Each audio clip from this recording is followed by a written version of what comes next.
मोर Instagram रे देखी मु घांट छाड़ी किंतु सेटा पियाज रसुण तो आपण मैंने बहुत जन मते मेसेज भी करथिले कि दीदी बिना पियाज रसुण रे घांट बनातु आउ सेटा स्टेप बाय स्टेप भल से क्लीयरली देखातु कि आमे घरे जेमती बनै पारिबु। तो चलतु फटाफट बनैबा। आउ ए जिनसटा गोटे एमितिया जिनस यार प्रस्तुति बहुत सारा अच्छी माने मसला बटा परिबा कटा ता सहित नना मोर नड़िया भांगिकी रखिछंती ताकू भी कोरा हबो ताकू टिके छोट छोट पीस करा हबो। ये बहुत प्रकार झमेला एते सहज नुहे।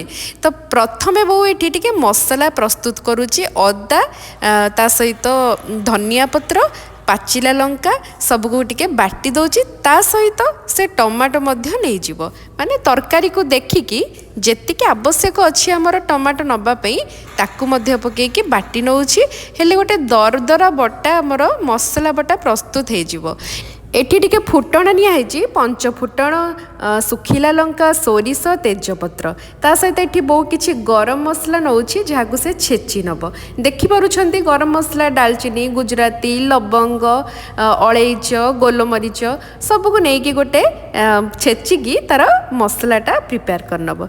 एबे आमे नेइथिले रिफाइन तेल आपण चाहिले घिओ नै परिबे सेथरे अल्प टिके हेंगु पकेई देला हमर गरम गोटा मसला सब आमे छेचिथिले सेथिरु टिके पकेई नेला पंचफुटण सोरिष सुखिला लंका तेजपत्र सबको पकेई नेला। एबे फुटण टिके हेई आसिले आमर मसला बटा प्रस्तुत करके रखिथिले से मसला बटा को पकेई नबा।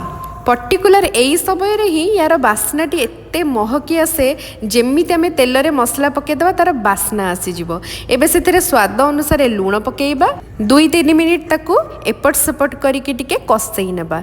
एबे सेथिरे हळदी गुंड पकेइबा हमर टिके राग लंका गुंड पकेइबा एठी करी पाउडर पड़ीछि वर्तमान सेथिरे कश्मीर लाल मिर्च पकेइबा तेल छाड़ला पर्यंत कसैबा। एबे एठी टिके हाई फ्लेम करबानी मीडियम फ्लेम रे घोड़े घोड़े की कसिबा जेमती तेलटा छाड़िबो।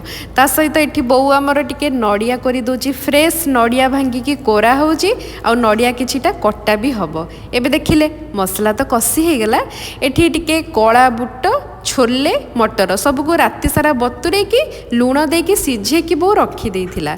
तो एबे से सिझा मटर बुट को पकेला आलू भंडा ता सहित देसी आलू यही सब परिबा गुडी को आमे पकेकी ताको भलसे कसिबा। आग ए परिबा कहीं ना एटा टिके कसी जिवो 10-15 मिनिट कसी गला परे अन्य परिबा तापरे पकेबा कहीं ना सेउडा को जल्दी सिझिबो। एटा टिके किछि समय आमे कसा कसी करदेले सेइथिरे 20-30 भाग तो सिझी जाइथिबो ना।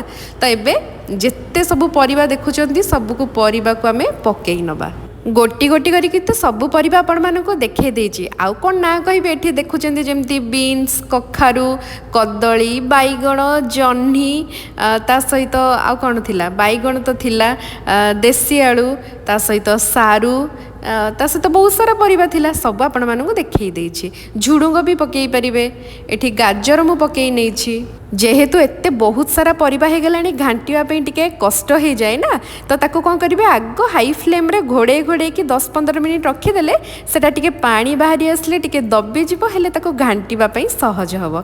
तो तापर आमे पकेले बैगण गजा मुग पकेले बैगणटा जेहेतु जल्दी सिझिबाकू कसिबाकू सब किछि तो सेटा शेष रे पड़िला। तो गजा मुग पड़िला एठी आपण चाहिले कट्टा हमर नड़िया पकेई परिबा नड़िया कटा किंबा कोरा जहाँ भी हो ता सहित ये ओऊ पका है ओऊ एक्चुअली काटिकी फ्रिज रे रखा जाइथिला सेथिपे एमती देखा होची आपण माने फ्रेश ओऊ काटिकी ही पकेइबे। तो सबको पकेकी भलसे कसा कसी हेई गला परे आमे गरम पानी एठी देई देले। तो मु जेमती कहिथिली आपण सेते बेले भी नड़िया पकेई परिबे नहले एबे पानी देई सारी कि तापरे नड़िया कोरा पकेई परिबे देखिकी परिबा को देखिकी नड़िया रो क्वांटिटी आपण पकेइबे। तो बर्तन सब एबे फुटी गला ना जो जेतिकी दरकार बेसी पतला हबनी बेसी मोटा हबनी टिके लहरिया रहिबो तार जो थिकनेसटा। तो वर्तमान आमर रेडी गोटे हुइसिल पर रेडी एठी जो छेचा होता गोटा गरम मसला पका हो गला शेष रे नड़िया कोरा 2 चम्मच गुआ घी बास आमर रेडी हो गला बिना पियाज रसुण वाला घांट। प्रस्तुत करंतु घरे खाइबा को दियंतु केमती लागिला कमेंट्स रे जणांतु। वीडियो भल लागिले मो चैनल को सब्सक्राइब कर दियंतु लाइक कर दियंतु शेयर कर दियंतु ढेर सारा भल पाइबा एमती दौथांतु।